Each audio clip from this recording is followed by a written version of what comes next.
Okay, I am pleased to call to order public meeting number 40 on December 11th, 2012.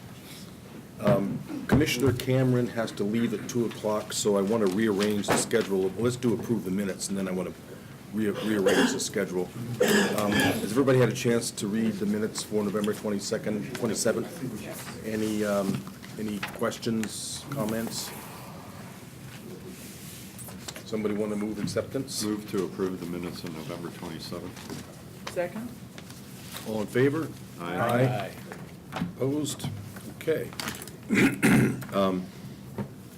I want to move item number 4, the IEB report, up now. Commissioner Cameron, do you want to step in here? Mr. Chair, with regard to scope of licensing, we are well on our way. We've taken those letters as they've come in, working with our consultants who have been making recommendations to us. We are making sure we understand and agree with the recommendations, doing some additional checks through the state police to make sure that all the names are appropriate, those that are recommended to be waived, and of course, all of the applicants are aware that just because there's been a waiver or an individual is not deemed a qualifier, that does not mean that they will not be investigated during the course of the background investigation as the investigation determines. 3 of those scope of licensing letters have gone out. The rest, it's our hope to get them out by the end of the week. I know in talking to our consultants, there's 1 or 2 issues where they're waiting on documents from some of the investors involved with the company, so it's slowed down the process just a bit, but we feel like we can move that along quickly. So we have all the requests in, all the Well, all those that have had their that have scope come of in. licensing Okay, all right. meetings. So there's more, yeah. And there are additional meetings scheduled with regard for newer applicants with regard to, there was one this week and there's another one scheduled later this week, I believe. As far as we know, any interested party who has publicly said they are interested in applying has submitted their initial They have? information. Okay. Yeah. So that process is moving along smoothly, should be completed. Our hope is to complete by the end of the week, and that would be dependent upon those additional documents coming in so that determination can be made. We also have 2 completed I have 2 submitted applications to the IEB. We are in the process of starting a document review of the applications, and we have assigned investigative teams to those first 2 investigations. So we are just at the beginning stages of starting 2 investigations for a submitted application. So all of that is moving along smoothly also. And again, we have the investigative resources to assign a team as soon as those applications come to our office. That concludes my report. And no issues so far that are troublesome that arisen? At this point, as Commissioner Cameron said, there's just a few technical things we need to tidy up with respect to the status of some of the investors, and we need more information on that, but we hope to get all that done by the end of the week. And as far as we know, at the moment, no debates about qualifiers or not? The reports that we've submitted thus far, both the consultants, the IEB, and the applicants have agreed to everything. All right, okay, great. Okay, I want also to move the Region C question, item 5B, up, in order that Commissioner Cameron can for sure be a part of that conversation. So, Commissioner McHugh, do you want to lead this off with your memorandum? Surely, Mr. Chairman. Last week, we talked about a number of factors that warranted a discussion about how to deal with, how the Commission could think about dealing with Region C to achieve 2 goals. One is to honor and allow the tribal process to work its way through after the rejection of the initial compact and the resumption of negotiations. And at the same time, assure ourselves and everyone that Region C would not be left behind dramatically in the event that the resumed negotiations did not ultimately bear fruit. We discussed preliminarily last time a couple of different approaches, and so I've, in the memorandum that's part of the packet today, attempted to take those discussions that we had preliminarily last week and deal with them each in more detail. And basically, the memorandum lays out three possible approaches to the current Region C situation. One approach would be to do nothing at the moment and continue to wait to see if some of the issues that are confronting the region and the tribe and the Commonwealth played themselves out, resolved themselves. That approach is one that, in my view, is problematic because in the event that nothing happens, we would have to begin the process of figuring out what the alternative is some point down the road. And it's difficult to figure out as well, at least from this vantage, what would be the appropriate amount of time to wait. A second course would be not to do anything at the moment, but to set a deadline, either a hard deadline or a soft deadline, by which if something didn't happen, we would take action. A hard deadline being sort of a drop dead. Nothing happens by this date, we'll move forward. Softer deadline would be we'll reconsider things if there isn't substantial progress by a deadline. The problem with that is that we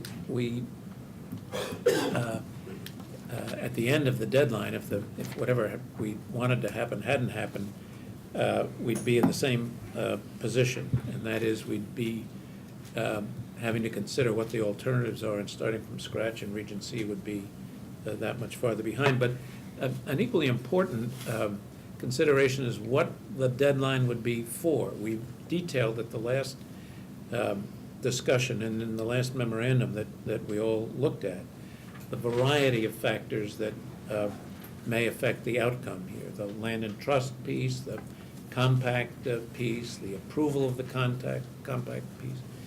No one of those dictates success.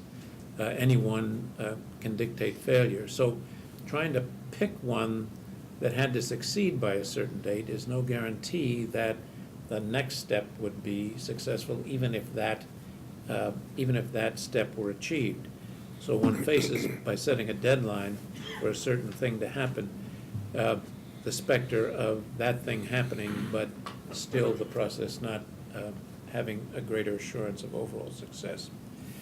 That leaves really the third approach, and the one that the third that we discussed last week, and that is to proceed on two tracks simultaneously, to allow the tribal process to continue to play itself out, and at the same time to set a date for accepting applications for the RFA 1 process from commercial applicants in Region C, and allowing both processes to go forward at least until the RFA 1 process was complete.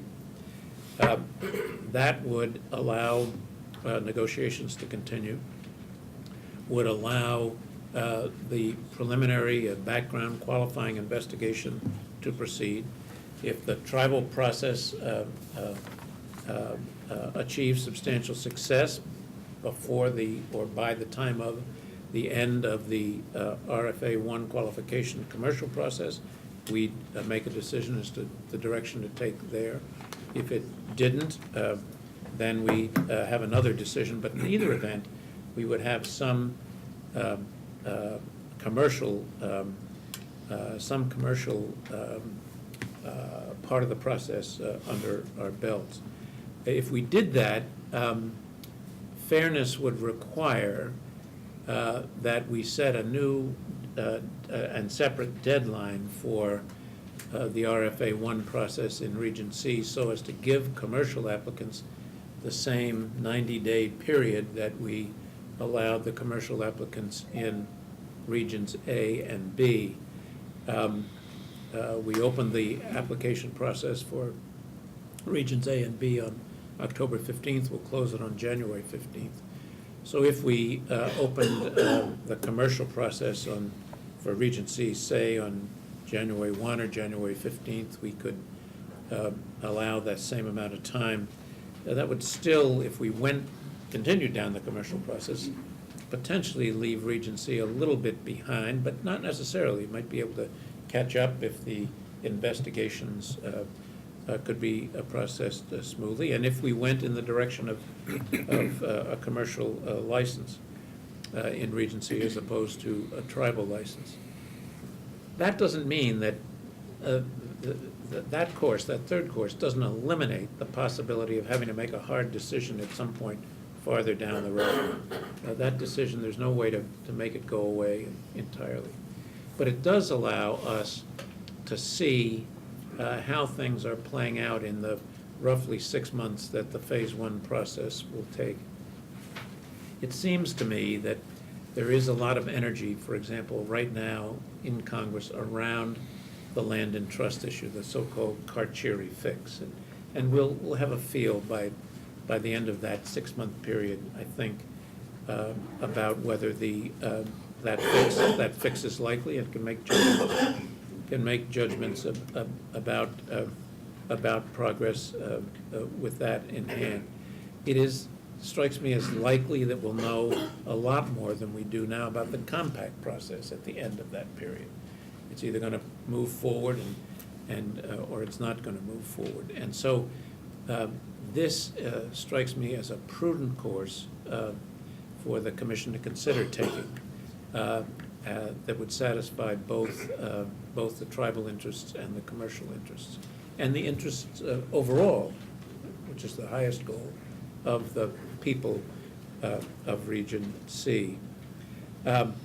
It may be thought that the specter for a commercial applicant of having the Commission ultimately decide to withhold the license from a commercial developer because the tribal casino is in the lead, puts the commercial developer at a particular unfair advantage even during the Phase 1 process. But if one thinks about it, the risks are not different in kind from the risks faced by any commercial applicant in an area where there is competition. In Region C, there would be, at least at the outset here, competition of a different kind, slightly, but a different variety, but not of a different kind. There's still competition, and nobody is guaranteed or assured that they are going to wind up with a license in an area where there is competition. So for all of those reasons, I'd recommend that the Commission consider proceeding on this 2-track process. It's clear from the legislation that the legislature did not intend to leave Region C far behind. This is a risk reduction approach. It does not make a final decision on anything, but it allows us to proceed in what I would submit is a responsible manner, and at the same time reduce the risks that the Region C would not benefit from the economic stimulus that this legislation was designed to provide to all citizens of the Commonwealth. So that's the summary, and that's what I put on the table. Thank you. Comments, thoughts? I would agree with that in full. I'm not going to restate what you eloquently pose at the risk of oversimplifying for all the reasons that you articulate, I see what you label here as the third course as the one that's most advantageous given all the considerations that we have, a number of variable factors, and pursuing this process in parallel allows the Commission especially a lot of flexibility to take steps, but also consider other aspects of the tribal mission. I also agree with the third option, that we run with 2 parallel tracks, for all the reasons stated. I originally had a concern thinking that the developers, commercial developers, would be somewhat at a disadvantage, but thinking about it in terms of competition, just of a different kind, made a lot of sense to me, and I think it does offer us the ability to be flexible and not let the region fall behind. Yeah, I also think it's a good strategy to make sure Region C doesn't fall behind. And interestingly enough, I think if we essentially create a second RFA1 process strictly for Region C, we might find ourselves in a position of finding an applicant who had been looking at Region A or B and for some reason has either dropped out of the process or they now have the second chance to increase the competition in Region C. I don't know. Though I could see probably why they wouldn't pursue it. Does this option necessarily prohibit the tribe from becoming an applicant for the commercial license? I can't see I couldn't fathom a reason that they would go this route, but there's nothing that would preclude them from. Nothing in this approach would preclude the tribe from being a commercial applicant. No. Quite the opposite. I mean, they would be the one entity that would have 2 bites at the apple. They could go the commercial route, and if they didn't win the commercial route, they would still have the option of a tribal casino if and when they do get land in trust, which would be a substantial competitive advantage if they did apply commercially, because everybody else would know that if somebody else won, the tribe could still come along if they get land in trust and do tribal gaming. So, not only does it not preclude that, it, for better or worse, gives the tribe a strategy which has the 2 bites at the apple. I like it from the fact that it doesn't leave Region C behind the rest of the Commonwealth. I mean, we talked earlier this morning about cannibalization and competition and market decisions and kind of allowing this track on Region C, which may in the end be on course with the application process in the other regions. I think it's a worthwhile step for us to pursue. And to be precise and clarify, we will be following these for the RFA phase 1 process. We have still not made a determination technically on when to bid out the RFA phase 2 for any region for that matter, but certainly not for Region C. That's not just a technicality, that would be explicit. We would be saying we're proceeding with RFA 1, and we will determine at a later date whether we will proceed with RFA 2 or not. Right. Let me just ask a couple questions about this. First of all, just a matter of clarification, and there is clearly misunderstanding about this, and I had it too at the beginning. There's, as Commissioner McHugh makes clear in his memo, there is nothing in the legislation that precludes the Commission from issuing a commercial license process, issuing a commercial license in Region C, period. What there is are a couple of circumstances which would compel us, if the tribe didn't make certain benchmarks, if we made a certain judgment about land and trust, then we would be compelled to issue. But there is nothing in the legislation that says that we may not issue a commercial license, no matter what happens to the tribe. And that's not widely understood, I don't think. The question about the nature of the risk, the difference in a casino, in a bidder in Region C here, would be that they run the risk of losing not because the merits of their case were insufficient, but because we never gave them a chance to compete. And you can at least psychologically, you can sort of see a difference. I'm a developer. I think I'm good at this. I've got a great idea. I'm willing to take my chances. But when I don't get a chance to put my best foot forward, a little bit sort of like the point that Ameristar made, about not being able to get to the gaming commission for a pitch. Is that material, does that make any difference? What? I'm not sure, I don't want to raise, I don't think so. And I'm just talking really hypothetical terms here, and everybody has to understand that it's entirely hypothetical.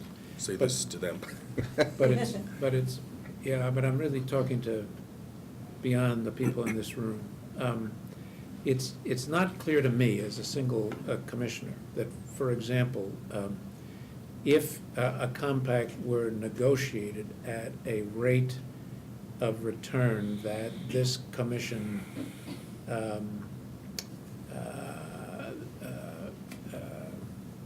that this commission thought was too low, hypothetically, that the commission couldn't go ahead and issue a commercial license. It's not clear to me that some limitations in the compact might affect the desirability of and financial feasibility of a commercial license in that region, notwithstanding the existence of a tribal casino. So it's not necessarily so that this is a go, no-go decision. And in any event, even if it were, and even if one considered it to be at this point, it seems to me that the economic judgment is there for sophisticated people to make. Is it worth risking the initial sum that would be required for the Phase 1 application against a return of a Y? Because we're not going to go, in all likelihood, all the way through the RFA 2 process and then make a decision that we're not going to go with a tribe. At least we haven't made that decision yet. And the commercial developers can make an economic judgment based on that as they go forward. So I don't see that it's apart from a psychological value, a risk that's really different in kind from the risk everybody else is facing at this sort of uncertain Right. stage of the process.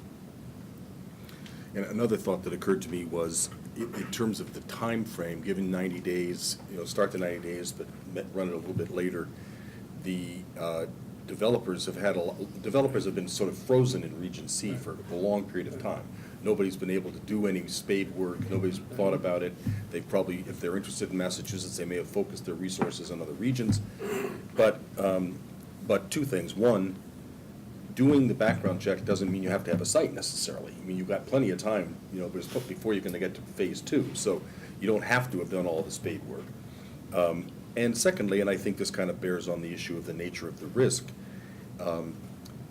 all we can do is the best that we can do, given the, so to speak, the deck of cards that we've been dealt. And I think everybody has understood that because of the tribal situation, this is complicated, and this is going to be an imperfect situation if you consider the process in A and B perfect. This is going to be imperfect, trying to accommodate the legitimate, important interests of the tribe with the legitimate, important interests of the southeastern Mass and the rest of the Commonwealth. So maybe it's not perfectly parallel, maybe developers would be dealt with a little bit differently, but given the circumstances that we have, I'm not sure we can do any better than that. Couple things, we did mention, or at least I think I mentioned, that I think this is a topic about which it's completely appropriate for us to invite feedback from the legislature as well as from the governor's office, since the idea was floated at your suggestion last week, I have heard zero objection from either of those places, and I've heard probably directly or indirectly, probably 10 or more expressions of support on the idea from the legislature, for what that is worth. The one thing I do think we need to, well, I think what we're gonna do, if we adopt this approach, which it sounds like we probably will, I think we agreed that we would have there be a period of comment, because we'd like feedback from people. And one of the things I think we need to think through ourselves or invite feedback about is we've asked bidders in A and B to express intent for a region. And it may be that people who are in the background check business now for A and B would like to also be possible candidate for C. So we may need to permit people to amend their background check forms because we precluded them saying C was an area that they might pursue. So there may be other wrinkles that we need in the sort of technicalities of this process that we may need to work out. And that other people, there is also this issue, it relates to the risk. There's the non-refundable $400,000.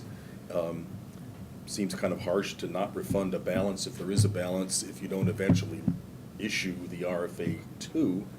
I'm not sure we have a way around that, given the law, but we might. And I think in a comment period, we could invite comment on that as well. So it looks to me, I think we probably should vote, this is important enough. If we do vote to tentatively go down the parallel track, subject to a comment period, what's an appropriate comment period? 1 week is the 18th, 2 weeks is the 25th, we probably won't even meet that week. 3 weeks is whatever the Tuesday after that is, but now we've lost 3 weeks. So what do you think the proper amount of time is for comment? We had I would say, I would recommend 1 week, Mr. Chairman, and somebody in the 1 week period can tell us that 1 week isn't long enough. But we began this discussion last week, and so it's in the air, as it were, and we do need to move forward, and as I say, we get comments saying this isn't enough time to give you we can reconsider. But I would recommend, rather than having a vote on this today, if we agree that this is a path worth going down, we announce that this is the path worth going down, that the details of this are as stated in the memorandum or as we restate them, and inviting comment on that, and then having a vote after we get the comment. That would prevent the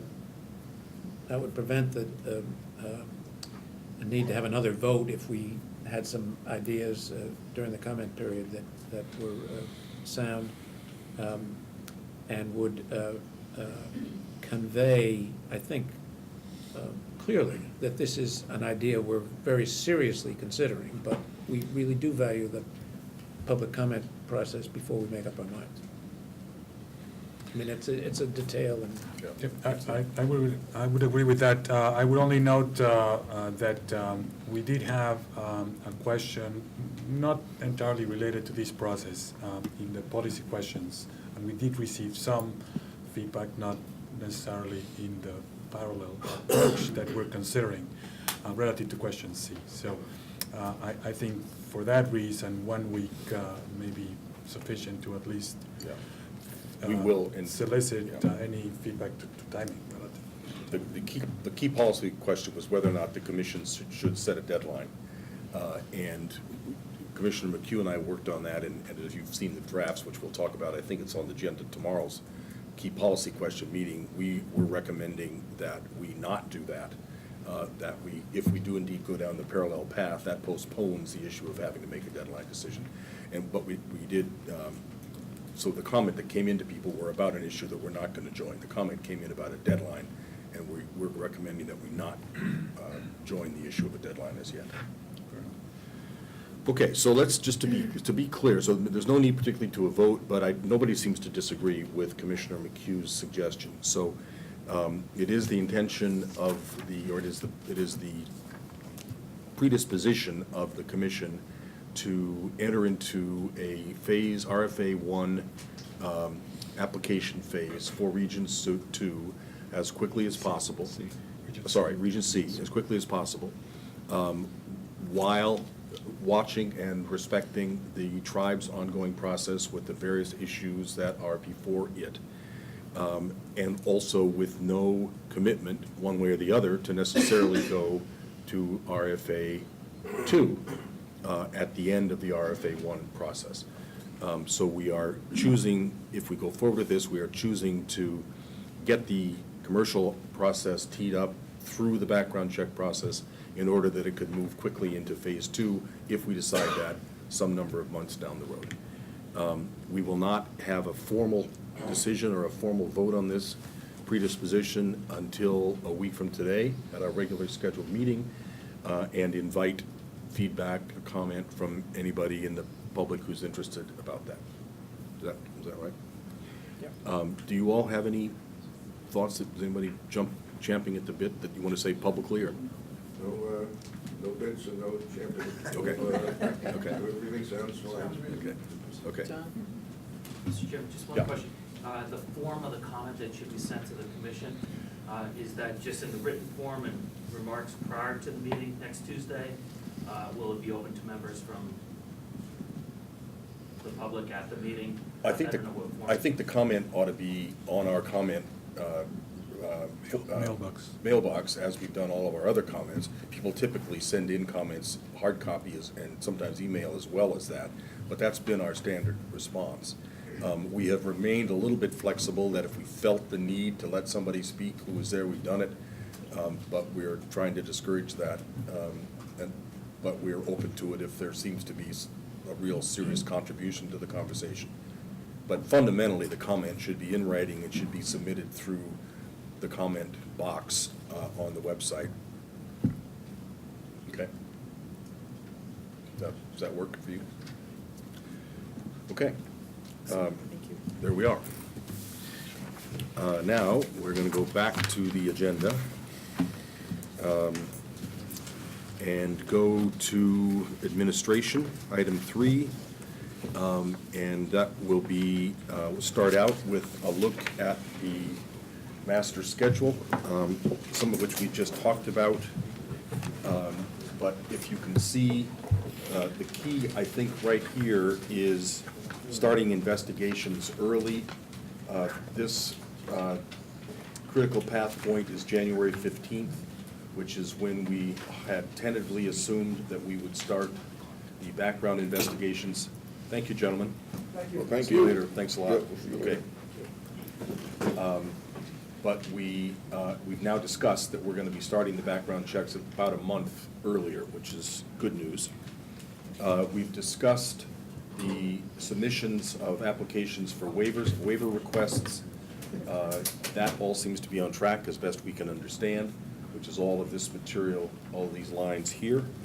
Under regulations phase 2, today we've come up with a change, which is we're going to look at the regs, and you can pass this on to Bob and Guy, but we're going to look at the regs to see whether we can pull some regs forward for the Category 2 license, because we're going to operate on the presumption that we're going to do the Category 2 license early. Now, this plan, everybody should note, has always assumed that. We've always assumed. Everybody talks about the casino licenses being next February, March, but on our schedule, we've always had the Category 2 license, the slots license, in November of this year.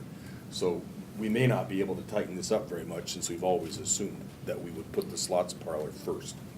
But we are going to want to look at this, at the regs, and see whether we pull forward some Category 2 regs that we can do and let the Category 1 regs rest for a little while. There is this 2-month period from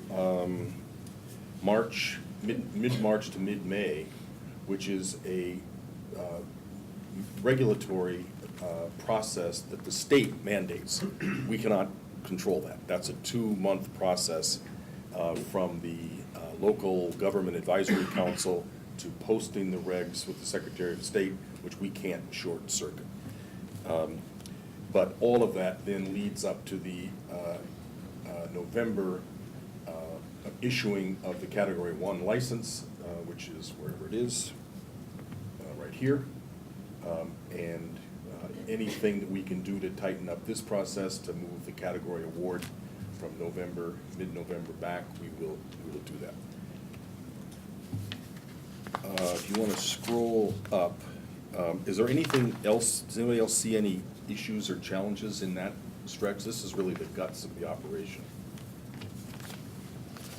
Okay. If you'll scroll to the next page, this is the research agenda. We are now working, the RFP is out. All the responses are due, what is it? January 5th. January 5? Yeah. Okay. And we're putting together the procurement management team so that as soon as the RFPs come in for the research project, we'll have the procurement review team ready to go. One thing I don't know about, but Commissioner Cameron or David or somebody may, the report that you're working on for the pari-mutuel and so forth regs, it says find a sponsor. Does that mean a sponsor for the legislation, and is that in the process? Do we know, are we doing that? We haven't talked about a sponsor yet, but that Okay. is something we know that is part of the process. Okay, because I don't really know how that works. I mean, I think that's probably something we need to talk about with the legislative leadership to figure out how they want us to handle that, unless somebody else. Mr. Murray is here, if you'd like him to say a few words about Yeah. that process. He's gone through this process before. Okay. At the moment, Mr. Chairman. Do you want to come up? Sure.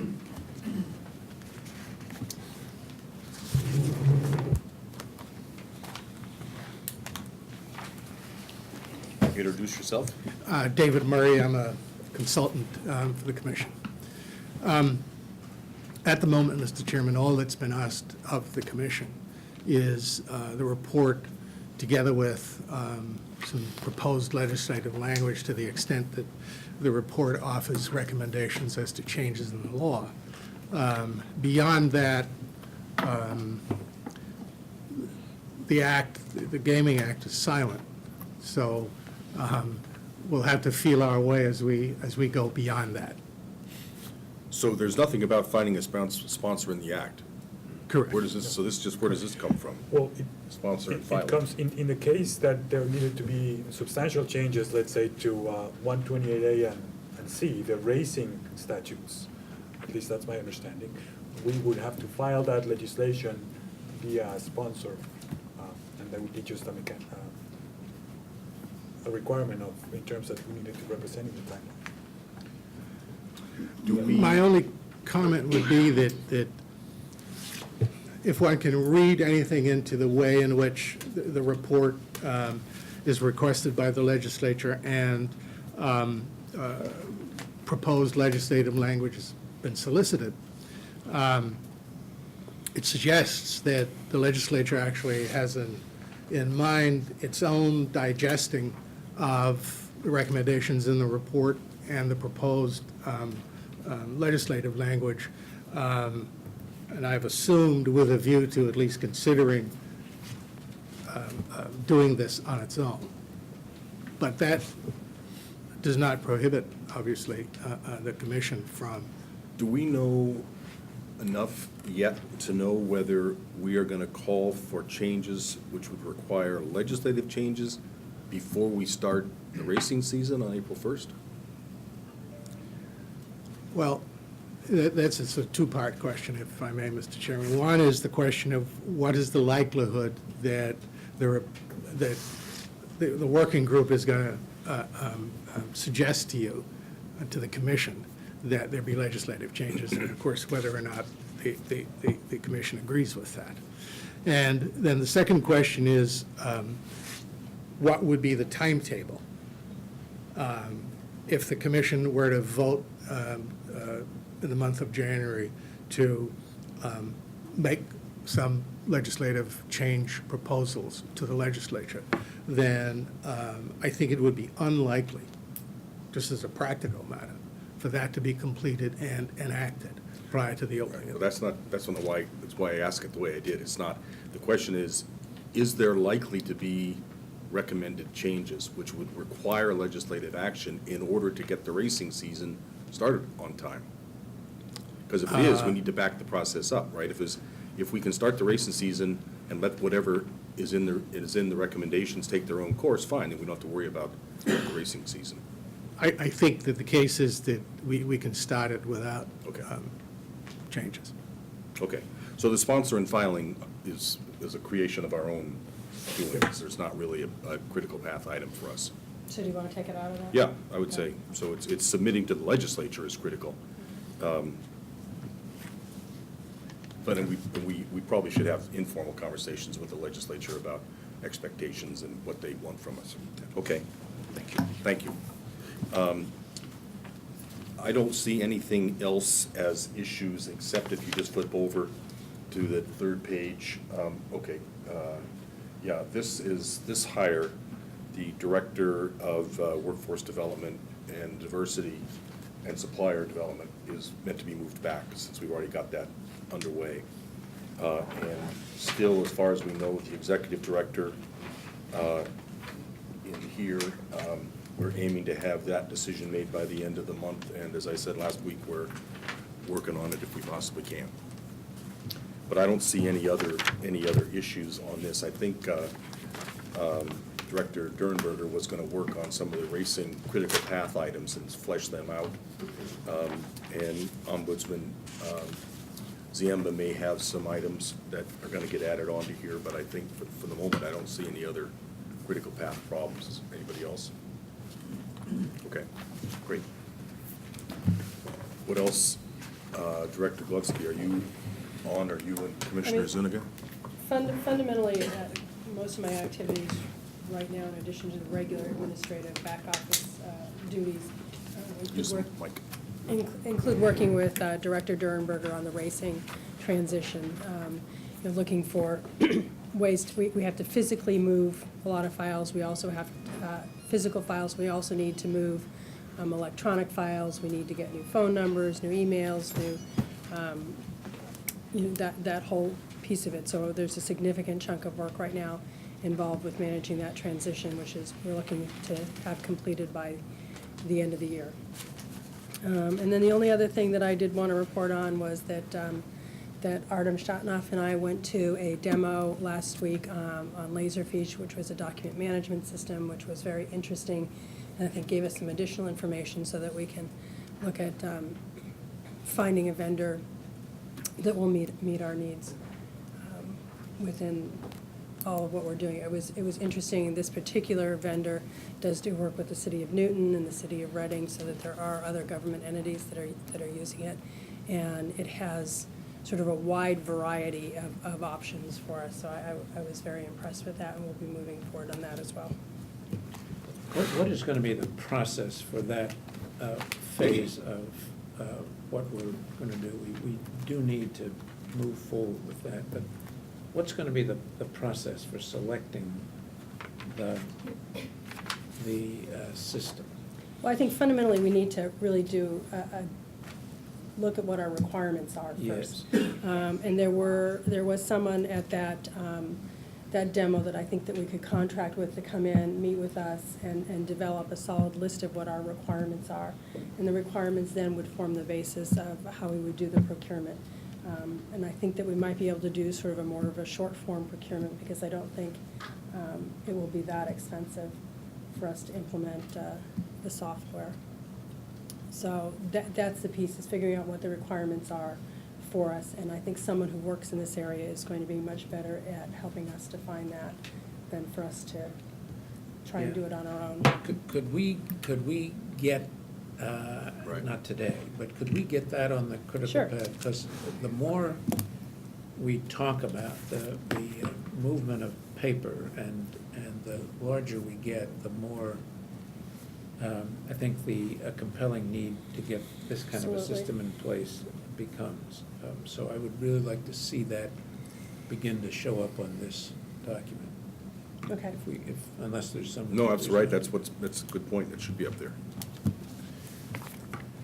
And that is all that I have at this point, unless there are any questions from the commissioners. Thank you. Thank you. Thank you.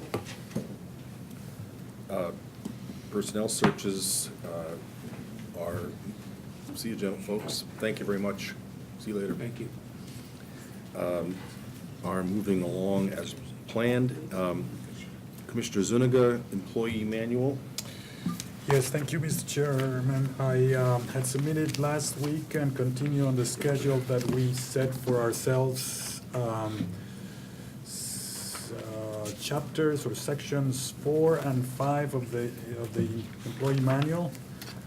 Last week, they were submitted for review. Now granted, we have had a very busy week in terms of drafting of memoranda and whatnot, but I had scheduled them for this week to take for a vote. So on that note, I can take any questions or any observations. But these two chapters are as drafted with the latest reviews and incorporate all the discussions we've had previously, and are submitted now for consideration for a vote.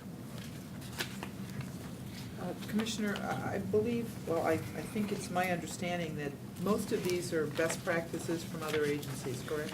Yes, well, particularly, I'm glad you These two mentioned. chapters. Section 4 is very straightforward because these are all the benefits that we and the state, that we as a state agency and the state offers. So there's little that we could realistically change here on Section 4. Section 5 has a little bit more, or borrows more, if you will, from other state agencies and is in full complying with the practices of HRD and other state agencies, so. I know at one point we had talked about an executive package Mhm. with regard to employees that we bring in that may have considerable service elsewhere. Yes. Maybe not in Massachusetts.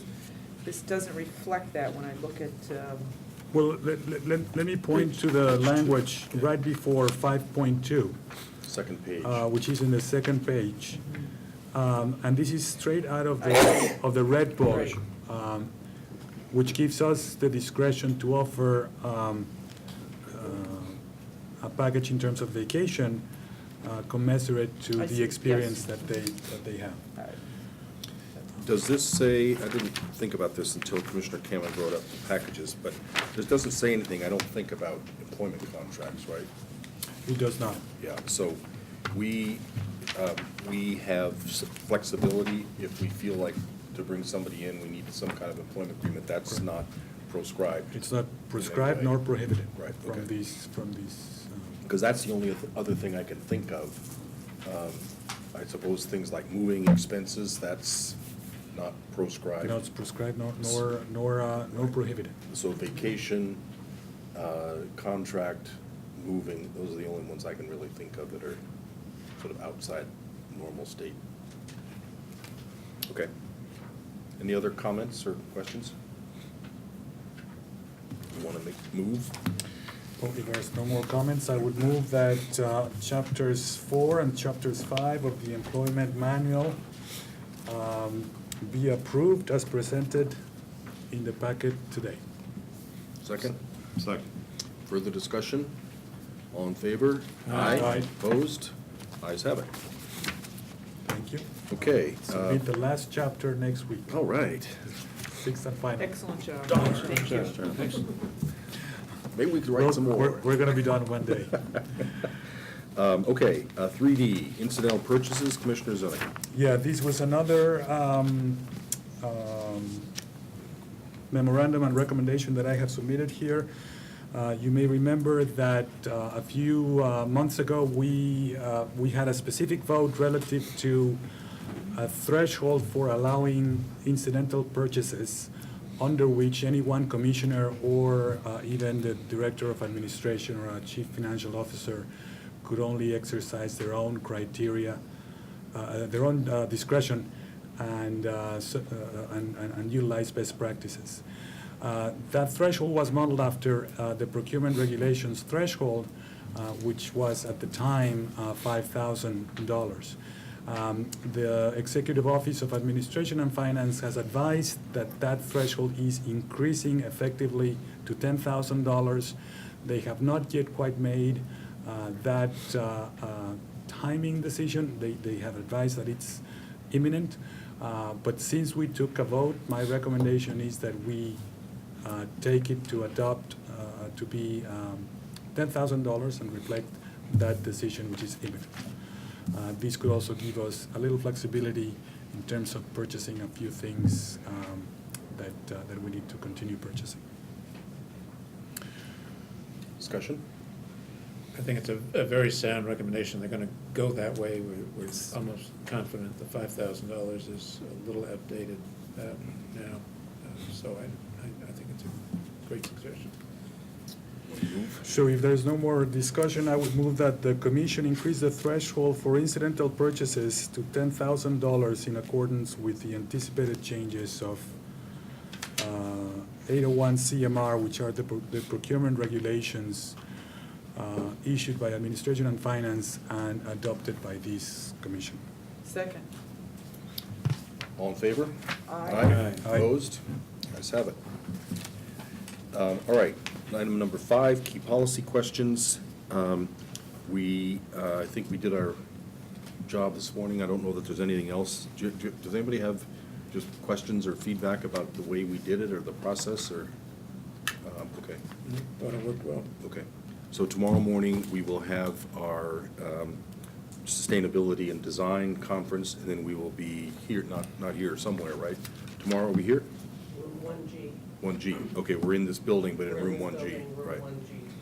For the second day's worth of key policy questions. Region C status, we have dealt with. Racing division update, we kind of touched on the transition update. Is there anything else between you all that you want to? Director Dornberger have anything else to inform the commission about? I suspect you do. I think that Director Glovsky.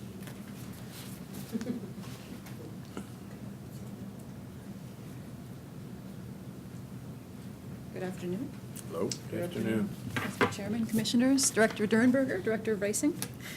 Yes, Director Glovsky did steal a bit of my thunder regarding the transition update. I did just want to make the statement on the record that in my absence, live racing did conclude in the Commonwealth on November 29th. So there is no live racing right now going on in the Commonwealth. I did participate telephonically in the second working group meeting, if you will, regarding regulatory reform on medication rule changes. That was, everybody else showed up at Plain Ridge, and I showed up as a little black tripod on the conference table. And I would characterize that as very successful. Some good discussion was had, and I'm going to be working on getting a report together regarding our meetings thus far and where we go from here. We are in the process of interviewing the former State Racing Commission staff and trying to get them on board in January. We're nearly done with that process, and then after that, we'll be filling in some gaps. Not all employees chose to move forward with the Gaming Commission, so we do have some holes that we'll have to fill. We have some very nice resumes. There will be some seasonal employment that we'll have to start looking at because the next racing season will come before we know it. Incredible. Staff is out at the lab today, just making sure that all of the loose ends that remain at the lab can be tied up on the physical end, and I've got some administrative things to take care of tomorrow. But we should be okay there. And the rest of it all had to do with things that Director Glovsky reported on, just sort of the challenges of merging one agency into a successor agency and dealing with the transfer of physical inventory and electronic inventory, documents and things like that. There's really 3 different things. There's a transition going on. There's the task force working on the implementation of the reform recommendations. Yep. And there's the local aid issue. It was the meeting in Plain Ridge, that was part of the task force, right? Not the transition. That was talking about the new medical standards and so forth. Regulatory change, yep. That's Yep. part of the task force.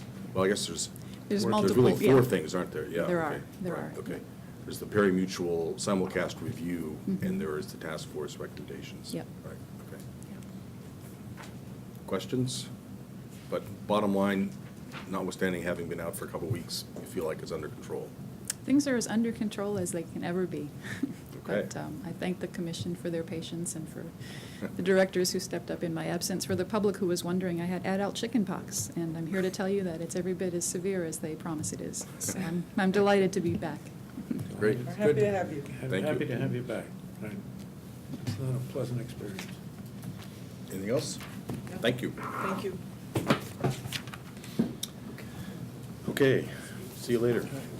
Break a leg, so to speak. Don't break. Yeah, they do. Okay, item number 7, public education information.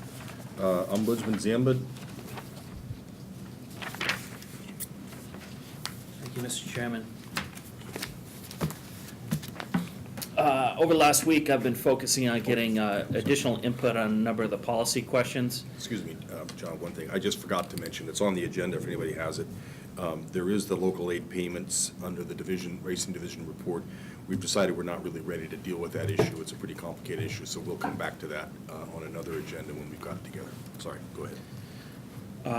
In addition to the policy questions, there was a lot of focus on the local aid question, as you just mentioned, a lot of conversations with the legislature about the intent of that provision. We've had further conversations and discussions with potential host and surrounding communities. Similar to what I've reported in the past, there have been questions regarding the definition, what resources are available, and what guidance the commission should be providing to both host and surrounding communities. A lot of these are going to be addressed tomorrow on the policy questions, so I will defer until that time. In regard to meetings, I'll note 2 meetings. There's a community meeting in Everett this evening. We have been asked to attend. I'll be attending on behalf of the commission to explain the timing and the process that the commission will take on over the next number of months.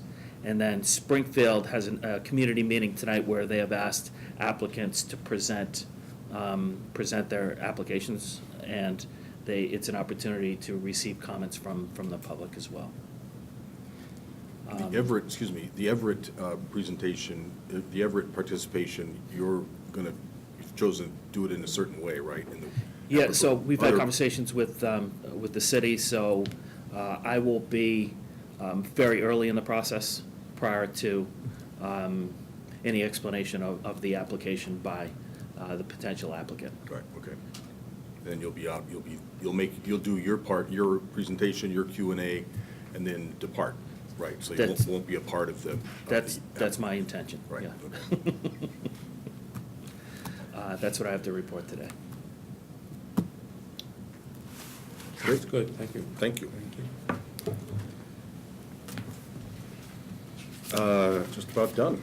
I think tomorrow morning, we have our design. I've heard a lot about this from people. I've run across people from BSA and AIA, and everybody's excited about doing it, and I'm looking forward to this. Anything else to add? It starts at 8, right? Registration starts at 8. I think the program kicks off at 8:15 with opening remarks Okay. by our hosts.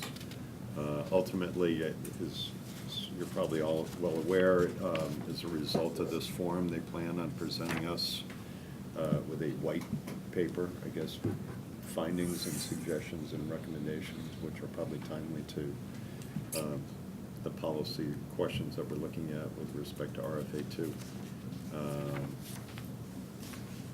Looks like a good program. Great. Good agenda. And it's going to be at the Boston Society of Architects, which is 290 Congress Street, right, right next to Fort Point Channel. And then we'll come back here for our 1 o'clock key policy questions meeting. Anything else? Anybody? Motion to adjourn? So moved. All in favor? Aye. Aye. All right. Thank you.